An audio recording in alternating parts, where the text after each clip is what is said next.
So our next speaker comes from the world of healthcare, and the presentation is titled Artificially Intelligent Healthcare. It's my pleasure to introduce Dr. Babar Gari from Salas Health Physician Services.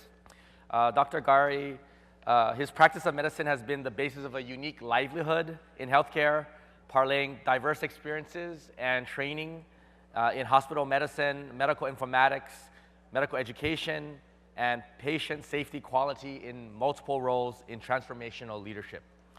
Babar's collaborative and energetic approach to formulating solution fuels his unwavering entrepreneurial spirit and is well supported by his aptitude for using technology to improve outcomes. Let's give a hand for Dr. Gari. Thank you very much for the introduction. Yes, here you go.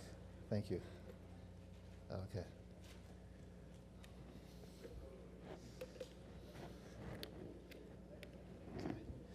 Hello, everyone. Really, really great to be here. I had the pleasure of meeting H20 actually about 2 weeks ago in California, and got to meet a lot of other people that are similar to you guys. I know there's a lot of data scientists in the audience, and some executives and VPs and things like that. So my job today is very easy. I'm just going to share my experience with you in the healthcare setting and try to frame what we're doing in healthcare and how you're absolutely needed for us to be successful. I named this Artificially Intelligent Healthcare, Realigning the US Healthcare System, because I have some great news for you today. I have actually figured out the US healthcare crisis. I have the answer, and I will share some of it today. So just a brief agenda. I'm going to tell you a little bit about me just so you get a feel for where this information is coming from.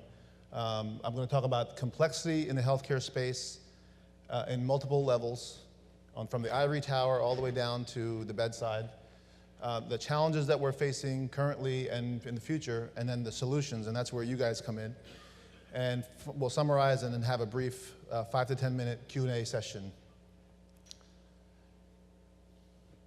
So a little bit about me, and I should, as we all should, introduce ourselves. I'm a dad, I'm a husband, I'm a son. This is the most important thing that I do, that I think we all do. And I'm also a chief medical information officer. And another name for that is the chief techie. So I'm the chief techie in my organization. I'm sure that you guys and your friends and family are probably considered chief techies, most of you. And so for me, the way people think of me where I am is the way I think of you guys in this venue. So I'm pretty technical, but I'm nowhere near as technical as most of you, and nowhere near as smart. I can tell you that much as well. I'm also an entrepreneur. I'm involved with a lot of, a number of startup companies and my own businesses, and I have a practice as well.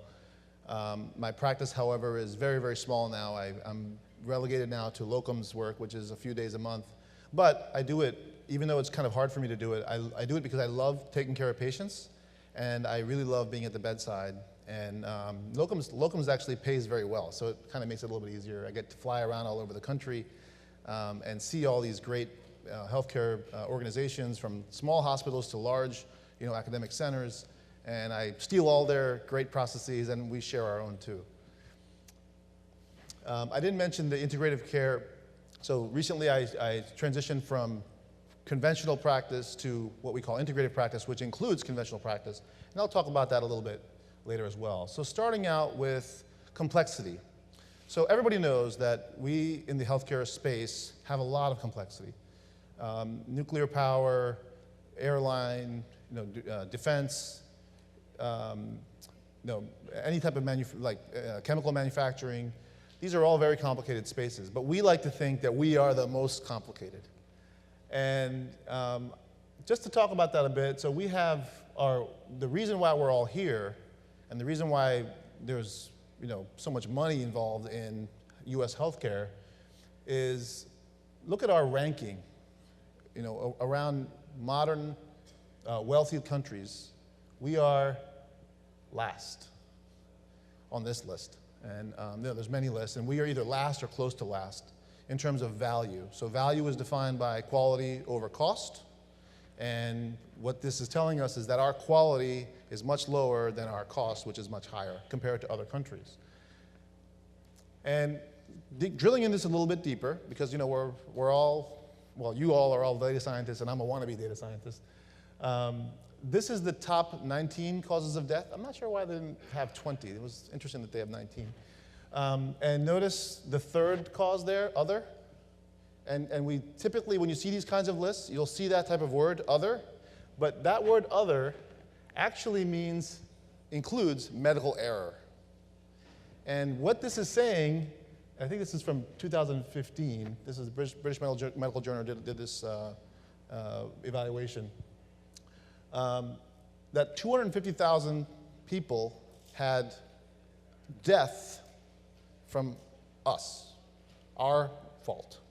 Doctors, nurses, pharmacists, and the people that are in healthcare. So we need to own up to this, right? And the reason for this medical error, I'm going to talk about a little bit today. So this was a big thing for me. So I'm about midway into my career, and I started medical school in 1997, so I can't believe that it's been over 20 years since medical school, but our official clock starts after residency. So since residency, it's only been about 13 or 14 years. But this was a big deal for me, because when I came out of residency, I just assumed that if you make an error taking care of a patient, that was really, really bad, and that patients are going to die. And I was wrong, because not all errors lead to harm. That makes perfect sense, right? Because I didn't get any training. So I'm out of my residency training, right? And I didn't understand that errors, yes, they're bad, but they don't necessarily mean that someone's going to die, right? So in my head, it was such an intense thing that was ingrained into me throughout my training, throughout my school, that any error is going to cause death.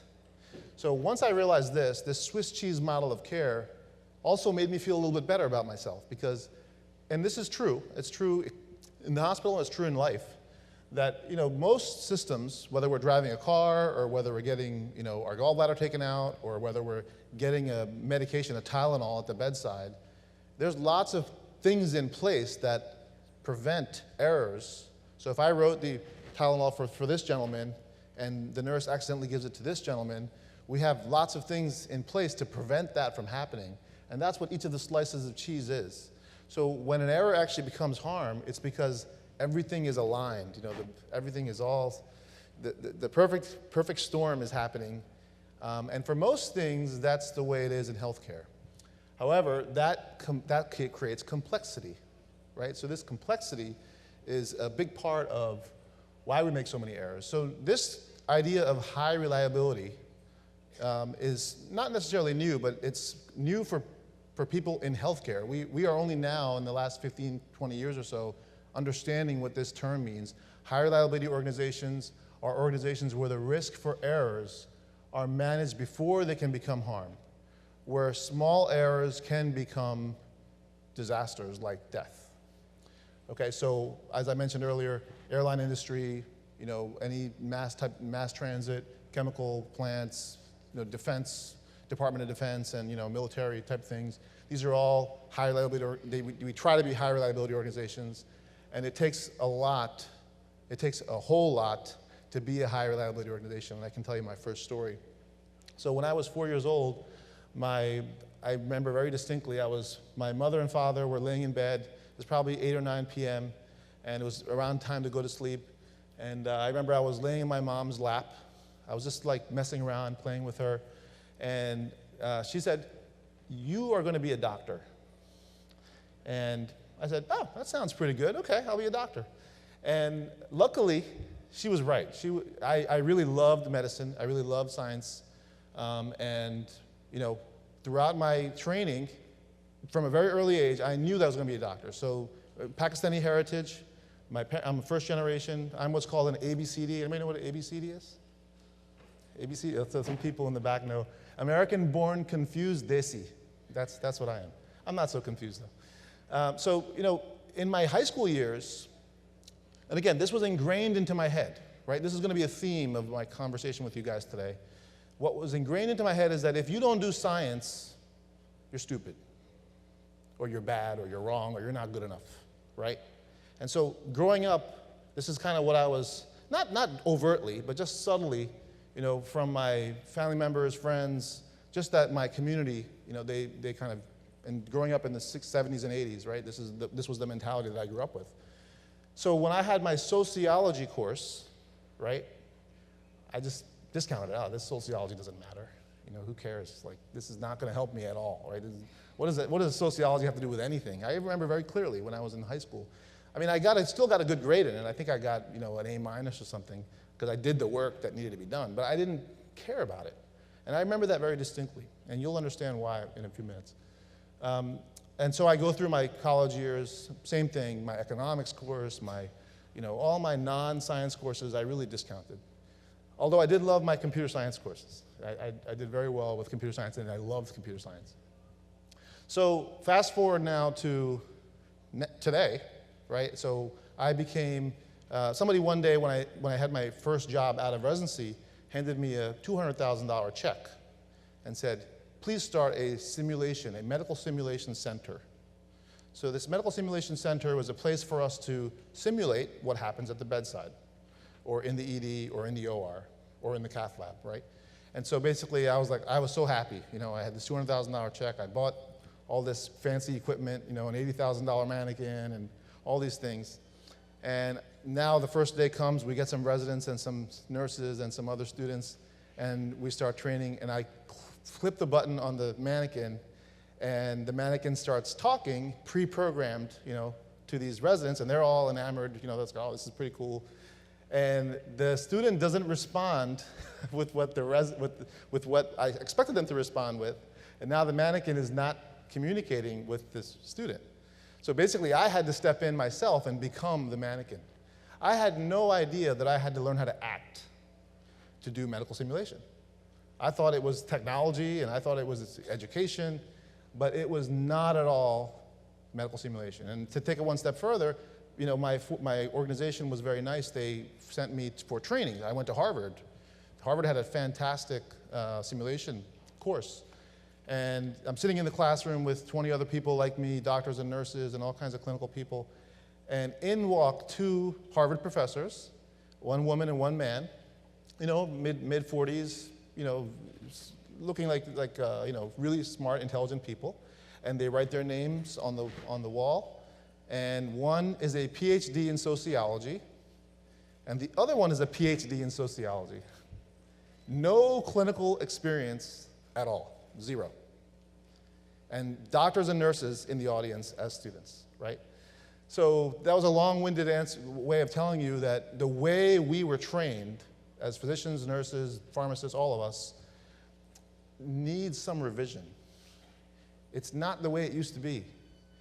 And fortunately now, today's students are doing way better than we are. So my students that I have today, they have medical simulation, they have, their entire program is set up so that they can deal with and take care of patients using the information that's literally at their fingertips, where we were trained to memorize.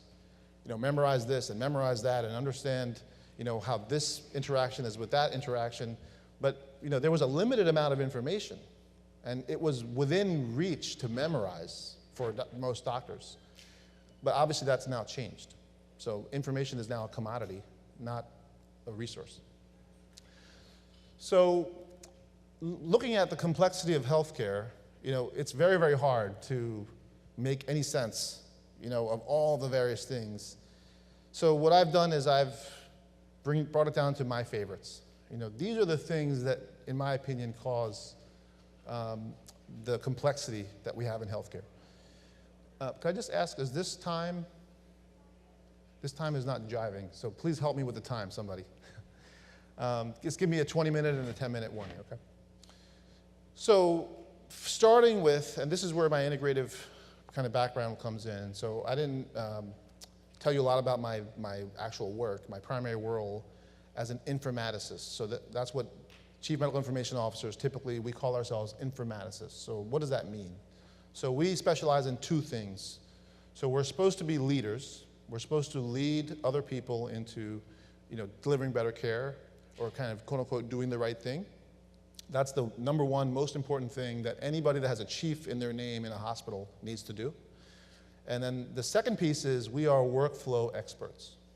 So we need to understand how that Tylenol came from the factory to the bedside, and we need to understand that it took over 50 sets of hands for that to happen. And when it takes 50 sets of hands to get a single Tylenol pill from the factory into somebody's GI tract, that's a complex system, right? And about 20 plus of those hands are in the hospital itself. So from the loading dock to the bedside, to the patient's mouth really, is over 20 hands. And so these two skills are kind of what a good CMIO has. Now notice I didn't say technology, right? So most people would think that you have to be a technologist to be a CMIO. That's not true. I think, and I'm a big techie.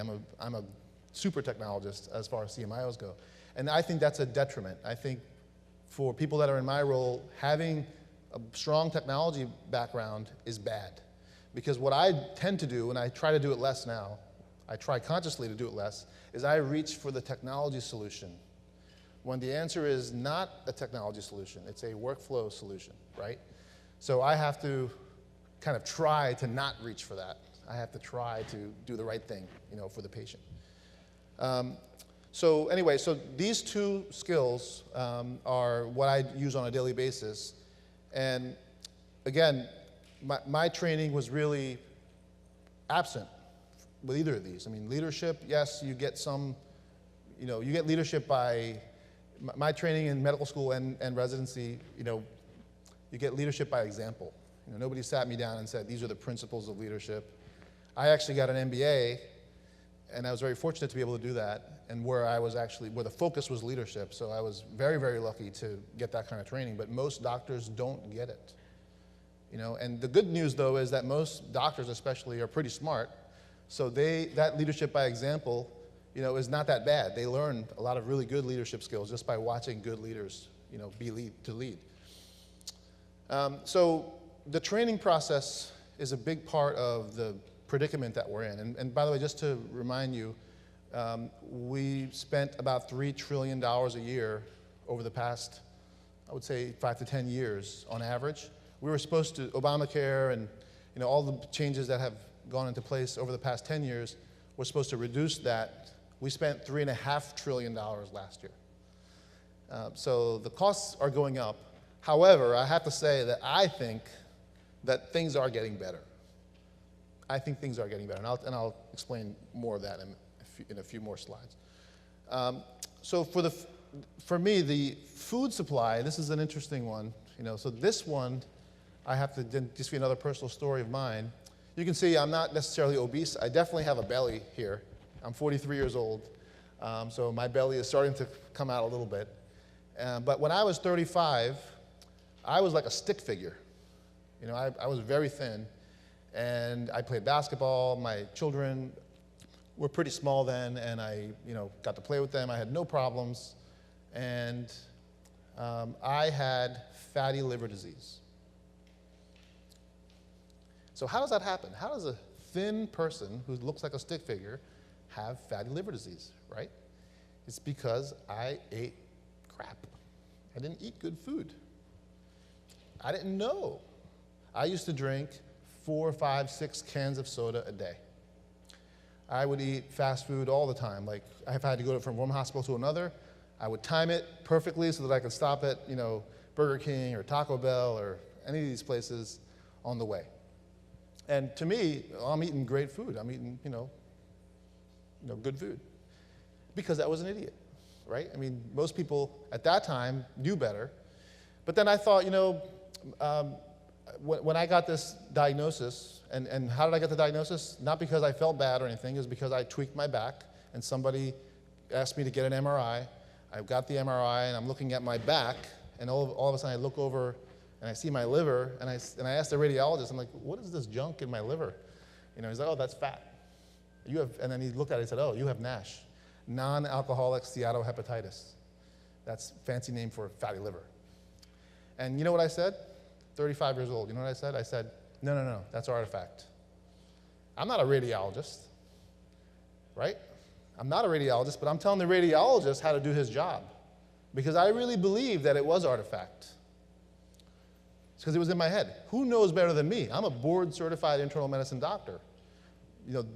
I'm the one that these NASH patients come to. I'm the one that writes the scripts. I'm the one that takes care of these patients, not the radiologist. He doesn't know anything, right? All right. So long story short, it took me 2 years. So at age 37 is when I realized that, you know what? I did have NASH, right? And maybe I should do something about it, because NASH can kill you. It can be a fatal disease, right? If you don't take care of it. So let's change gears then and go into some challenges. So this was showing you a little bit of complexity. I tried to highlight the sociology of the complexity. I mean, there's a lot more we can talk about. Each of these slides is literally a day's conference. I mean, there's so much information. My job today is to just kind of let you touch on some of it, because a lot of the answers here, I believe, is in machine learning and in AI. So here I am. I'm a cowboy, right? I'm a cowboy because nobody knows better than me. The radiologist doesn't know better than me. You know what else? And I'll tell you that right after my residency again, and usually when you complete your residency is when you're supposed to be the smartest, right? You just finished your training, you got all the latest information, and yes, you don't have a whole lot of experience, but you know the knowledge. You know, you have all the literature kind of in your back pocket, right? It's fresh in your mind, right? So I had decided that I don't need to wash my hands. On my board, my internal medicine board exam, one of the questions, I had all these, it was a very hard exam. One of the questions was, which of the following is the best way to reduce hospital-acquired infections? And the answer was, wash your hands. I got the question right, but I didn't wash my hands. And I didn't wash my hands on purpose. If I walked into a room, I would always wash my hands, but if I forgot, I would look at the patient and say, you know what, I'm not gonna touch the patient. I'm okay, I don't need to wash my hands. I'm a doctor. The nurses have to wash their hands. The techs have to wash, everybody else has to wash their hands but me. You know? Sometimes I would put on a pair of gloves. And it wasn't until my chief medical officer at the time, he stood in front of a group just like this and on a big stage, and he put it on the screen. We had done some hand washing initiatives, and we reduced hospital-acquired infection by 60%, just by hand washing. And when I saw that data is when it clicked in my head that, you know, maybe I should wash my hands, you know. But the cowboy in me wouldn't let me. So as a punishment to myself, I wear a pin now on my white coat that says, it's okay to ask me if I've washed my hands. So that's my punishment. That reminds me, you know, people laugh when they see the pin, but it's serious. And patients sometimes will ask, did you wash your hands? And most of the time, I have.